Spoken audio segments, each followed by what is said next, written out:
ಸ್ನೇಹಿತರೆ, ನಮ್ಮ ಭಾರತದ ರಕ್ಷಣಾ ಬೆಳವಣಿಗೆಗಳ ಪ್ರತಿಯೊಂದು ಸುದ್ದಿಯೂ ನಿಮಗೆ ತಲುಪಬೇಕೆಂಬುದು ನಮ್ಮ ಉದ್ದೇಶ. ನಿಮ್ಮ ಒಂದು ಸಬ್ಸ್ಕ್ರೈಬ್ ನಮಗೆ ದೊಡ್ಡ ಪ್ರೋತ್ಸಾಹ. ದಯವಿಟ್ಟು ಸಬ್ಸ್ಕ್ರೈಬ್ ಮಾಡುವುದರ ಮೂಲಕ ಪ್ರೋತ್ಸಾಹ ನೀಡಿ ಎಂದು ನಿಮ್ಮಲ್ಲಿ ಕೇಳಿಕೊಳ್ಳುತ್ತೇವೆ. ನಮಸ್ಕಾರ ಗೆಳೆಯರೇ, ದೇಶ ಪ್ರೇಮಿಗಳೇ, ನಮ್ಮ ಕನ್ನಡ ಡಿಫೆನ್ಸ್ ನ್ಯೂಸ್ ಯೂಟ್ಯೂಬ್ ಚಾನಲ್ಗೆ ಸ್ವಾಗತ ನಿಮಗೆ.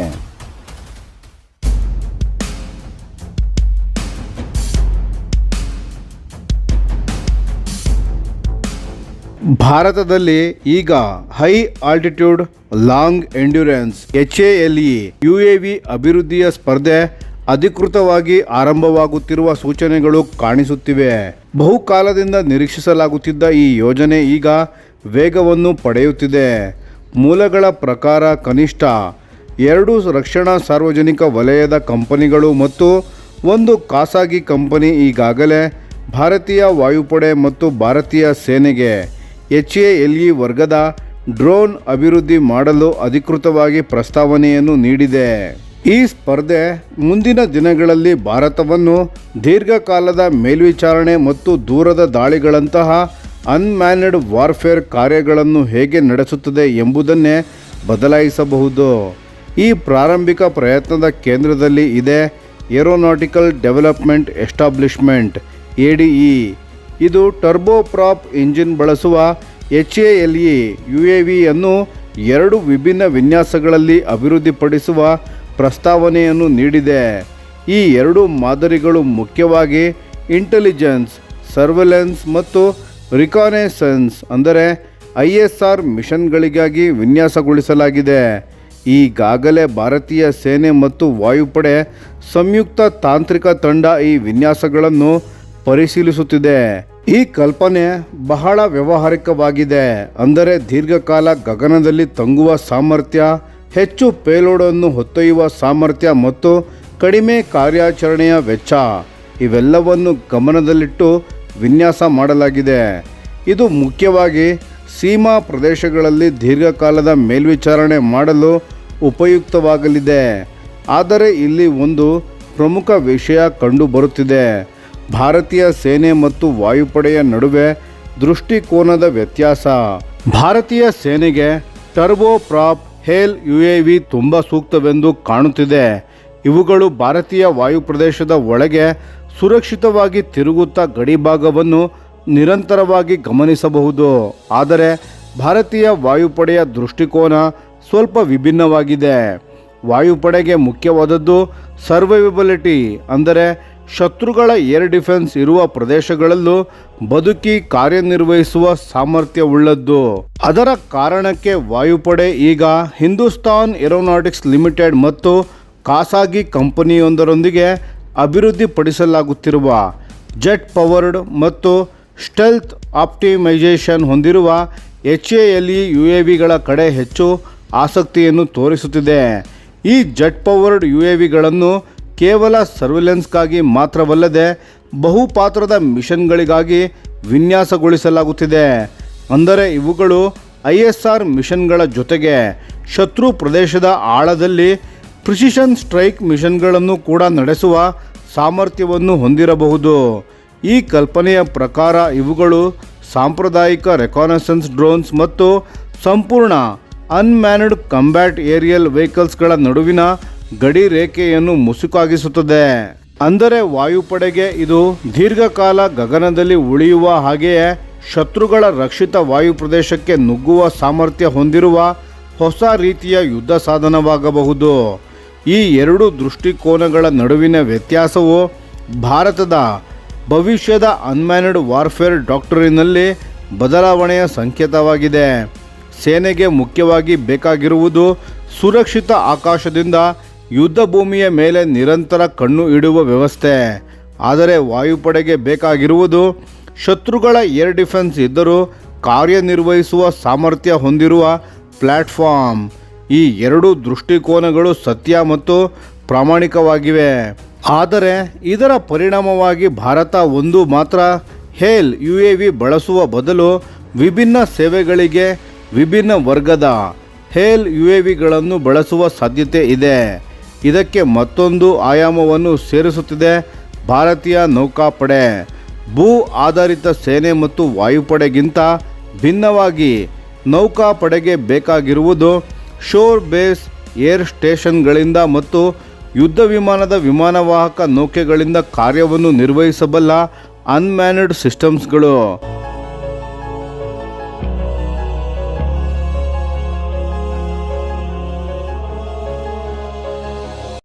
ವಾಸ್ತವವಾಗಿ carrier capable collaborative combat aircraft ಎಂಬ ಕಲ್ಪನೆಯನ್ನು ಮೊದಲಿಗೆ ಮುಂದಿಟ್ಟದ್ದು ಕೂಡ ಭಾರತೀಯ ನೌಕಾಪಡೆಯೇ.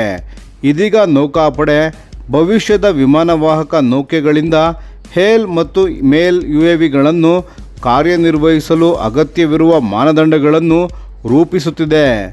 ಮುಂದೆ ನಿರ್ಮಾಣವಾಗಲಿರುವ ಸ್ವದೇಶಿ ಏರ್ಕ್ರಾಫ್ಟ್ ಕ್ಯಾರಿಯರ್ 2ನಲ್ಲಿ ಅನ್ಮ್ಯಾನ್ಡ್ ಆಪರೇಷನ್ಸ್ಗಳಿಗಾಗಿ ವಿಶೇಷ ವಿನ್ಯಾಸ ಬದಲಾವಣೆಗಳನ್ನು ಸೇರಿಸುವ ಯೋಜನೆ ಇದೆ.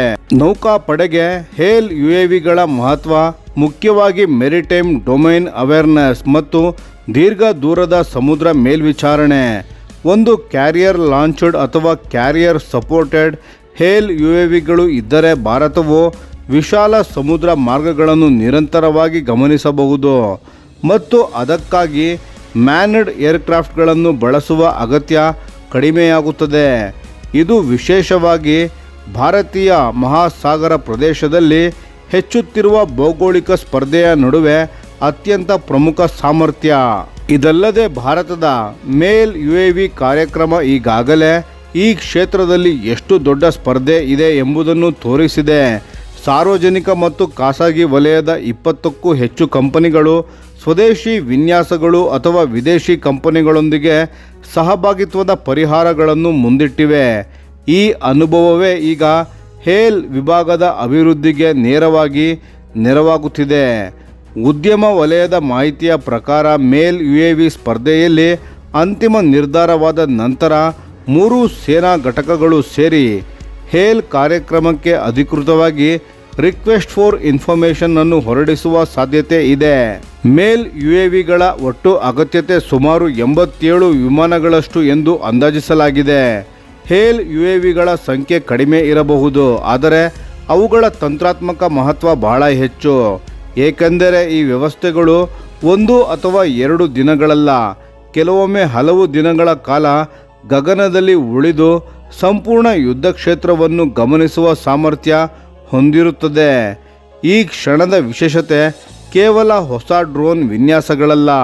ಮುಖ್ಯವಾಗಿ ಗಮನಿಸಬೇಕಾದದ್ದು ಈ ಯೋಜನೆಗಳನ್ನು ಪ್ರಸ್ತಾಪಿಸುತ್ತಿರುವವರು ಭಾರತೀಯ ಕಂಪನಿಗಳೇ. ಸರ್ಕಾರಿ ಸಂಸ್ಥೆಗಳು, ಖಾಸಗಿ ಕಂಪನಿಗಳು ಈಗ ವಿದೇಶಿ ವ್ಯವಸ್ಥೆಗಳನ್ನು ಸೇರಿಸುವುದಷ್ಟೇ ಅಲ್ಲದೆ ಸಂಪೂರ್ಣ HALE ಹೇಲ್ ಪರಿಹಾರಗಳನ್ನು ಸ್ವತಃ ವಿನ್ಯಾಸಗೊಳಿಸಲು ಮುಂದಾಗಿದೆ.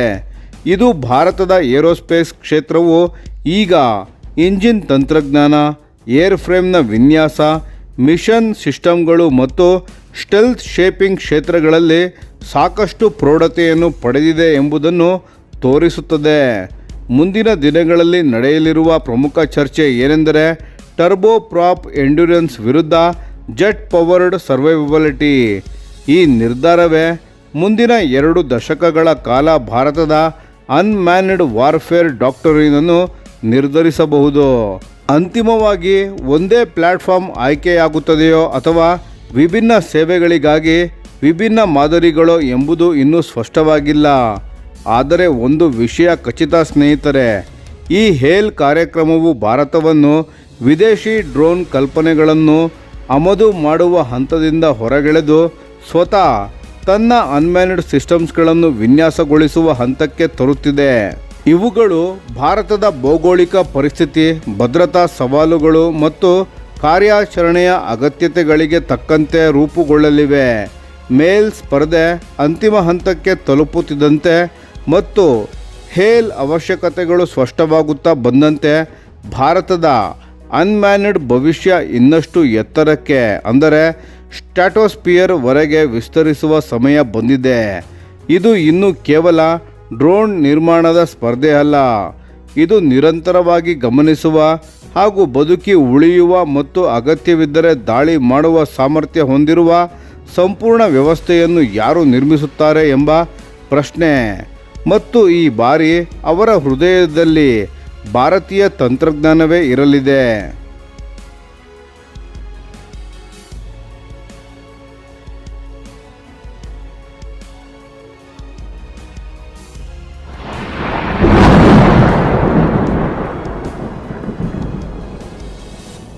ಈ ವಿಡಿಯೋ ನಿಮಗೆ ಇಷ್ಟವಾಗಿದ್ದರೆ ಲೈಕ್ ಮಾಡಿ ಮತ್ತು ನಮ್ಮ ಚಾನೆಲನ್ನು ಸಬ್ಸ್ಕ್ರೈಬ್ ಮಾಡಿ ಹಾಗೂ ಬೆಲ್ ಐಕಾನ್ ಒತ್ತಿ.